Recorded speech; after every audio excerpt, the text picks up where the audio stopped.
નમસ્કાર, હું કૃપલ હરિયા. આપ જોઈ રહ્યા છો કુબેરા નામ. આજે 4 ઓગસ્ટનો દિવસ સોમવાર બાદ મોટી રેલી આવ્યા બાદ આજે મંગળવારે માર્કેટમાં પ્રોફિટ બુકિંગ આવતું દેખાયું અને ક્લોઝિંગ જે આવ્યું છે આપણું એના ઉપર એક વખત નજર કરી લઈએ. સૌથી મોટો કડાકો આપણને આજના દિવસે દેખાયો. નિફ્ટી લગભગ 160 પોઈન્ટ્સ જેટલો તૂટ્યો અને રોકાણકારોના 1.4 લાખ કરોડ રૂપિયા ધોવાઈ ગયા. સોમવારની તોફાની તેજી બાદ મંગળવારનો આજે સાપ્તાહિક દિવસ જ્યારે નિફ્ટીની વીકલી એક્સપાયરી અને ઇન્ડિયન માર્કેટ્સમાં ભારે વોલેટિલિટી પ્રોફિટ બુકિંગની વચ્ચે ટ્રેડિશનલ એ રહ્યું, કારણ કે એફએનઓ નું ક્લોઝિંગ અલગ હતું અને કેશ માર્કેટનું ક્લોઝિંગ અલગ હતું. દિવસભરના પૂરા ઉતાર ચઢાવ બાદ બંને નિફ્ટી, સેન્સેક્સ અને નિફ્ટી બેંક એ ત્રણેય લાલ નિશાનમાં આપણને બંધ થતા નજરે પડ્યા. કી પોઈન્ટ્સ ઉપર નજર કરી લઈએ. સૌથી પહેલા તો નિફ્ટી 50 ની વાત કરી લઈએ. 159 પોઈન્ટ્સના ઘટાડા સાથે 24615 ના સ્તર ઉપર આપણને બંધ થતા નજરે પડ્યો. સેન્સેક્સ ની જો વાત કરીએ 210.2D 78,428 ઉપર આપણને બંધ થતા નજરે પડ્યો અને નિફ્ટી બેંક 341 પોઈન્ટ્સના ઘટાડા સાથે 57,907 ઉપર આપણને ક્લોઝિંગ આવતું દેખાય. રોકાણકારોને આજના દિવસે ભારે એવું નુકસાન થયું છે, લગભગ 1.4 લાખ કરોડ રૂપિયા, કે જે આજે કડાકા બોલાઈ ગયા. બીએસસી લિસ્ટેડ કંપનીઓનું કુલ જે માર્કેટ કેપ હતું એમાં પણ ઘટાડો આવી ગયો અને 489.15 લાખ કરોડ ઉપર આવી ગયું છે, એટલે 489.15 લાખ કરોડ.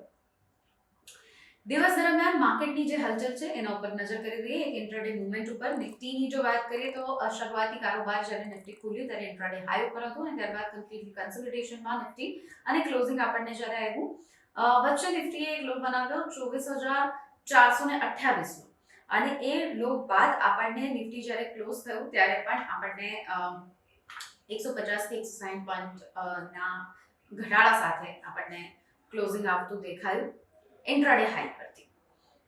હવે આજના ઘટાડામાં સૌથી મોટો ફાળો જેણે નિભાવ્યો છે Nifty auto, IT, FMCG, pharma જેવા સેક્ટર્સ કે જેઓએ નિફ્ટીને આજે પુલ કરવાની કોશિશ કરી અને બ્રોડબેન્ડમાં આપણને વેચવાની આ બધા સેક્ટરમાં આવતી દેખાય.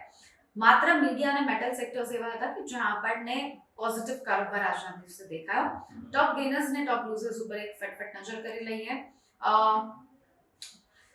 ટ્રેન્ડ, બજાજ ફાઇનાન્સ, બીઈએલ જેવા સ્ટોક્સ કે જે ટોપ ગેનર્સમાં રહ્યા. ટોપ લૂઝર્સમાં Hindustan Unilever, NTPC, HDFC bank, Dabur જેવા સ્ટોક્સ કે જે આપણને ટોપ લૂઝર્સમાં દેખાયા.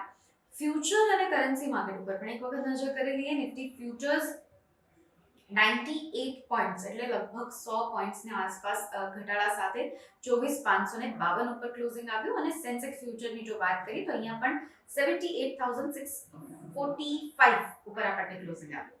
અને રૂપિયાની જો વાત કરીએ, ડોલર સામે રૂપિયો 4 પૈસા જેટલો નબળો પડ્યો અને 95.38 પ્રતિ ડોલરની પાસે ટ્રેડ થતા બંધ થયો.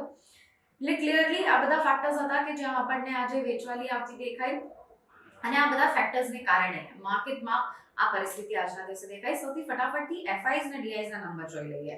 એફઆઈઝ આજે 952 કરોડ જ્યારે કે ડીઆઈઝ 1571 કરોડની આજે ચોખ્ખી ખરીદી માર્કેટમાં કરી છે.